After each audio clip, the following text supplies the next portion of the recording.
sonunda PlayStation Portal uzaktan oynatıcısını resmi olarak piyasaya sürüyor. Handheld aygıt, PS5 oyunlarını Wi-Fi üzerinden yayınlayacak ve 60 FPS, 1080p çözünürlüğünde çalışacak 8 inçlik bir LCD ekrana sahip. Sony, PlayStation Portal'ın bu yılın sonunda $200 satışa sunulacağını söyledi.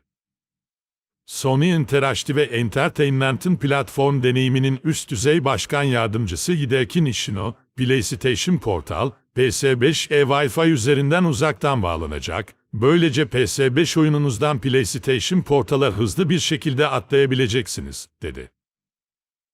PlayStation Portal, PS5 konsolunuzda yüklü olan ve DualSense denetleyici kullanan desteklenen oyunları oynayabilir. PlayStation Portal, Sony'nin PS5 DualSense denetleyicilerine çok benziyor. Onlar adaptatif triggerler ve haptik geri bildirim destekler, böylece PS5 oyunları özel bir DualSense denetleyici kullanmak gibi hissedecektir. PlayStation Portal, PS5'inizi yansıtacak şekilde ana ekranın kendisine özel bir bölümü olduğu için, medya çalmaya da yetecek. Yerel olarak herhangi bir şey çalıştırmak mümkün olmayacak, bu yüzden Wi-Fi yoksa o zaman şanslısınız. Garip bir şekilde, $200 cep telefonu Sony'nin PS5 oyunları için gelecekteki bulut akışı ile çalışmayacak.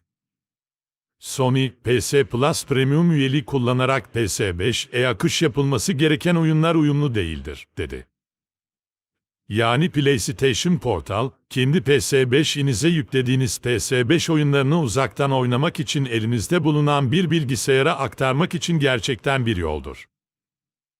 En az 5 Mbps kapasiteli bir internet bağlantısına ihtiyacınız olacak ve Sony en iyi deneyim için 15 Mbps öneriyor. VGN PlayStation Portal'ı erken test etmek zorunda kaldı ve bir video uygulaması teknik editörü Bomur el telefonunu kullanarak herhangi bir gecikme fark edemediğini söylüyor.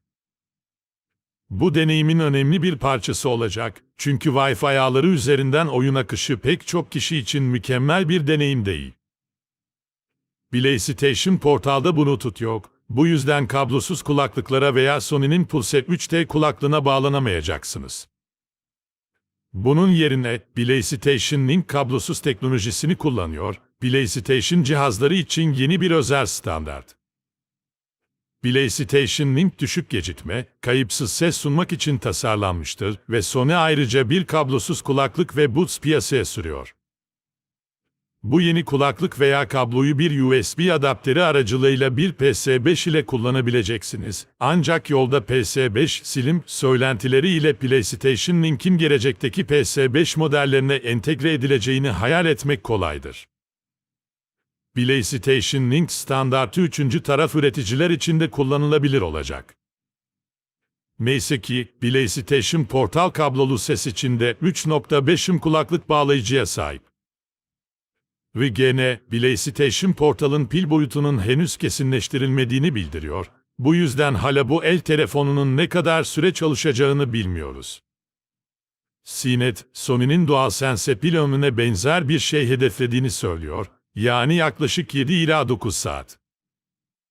PlayStation Portal daha önce Project Q olarak biliniyordu ve resmi olarak Mayıs ayında duyuruldu. Sony hala tam olarak PlayStation hayranlarının PlayStation Portal'dan ne zaman ellerine alabileceklerini söylemeye hazır değil, ama şimdilik $200 fiyatımız var.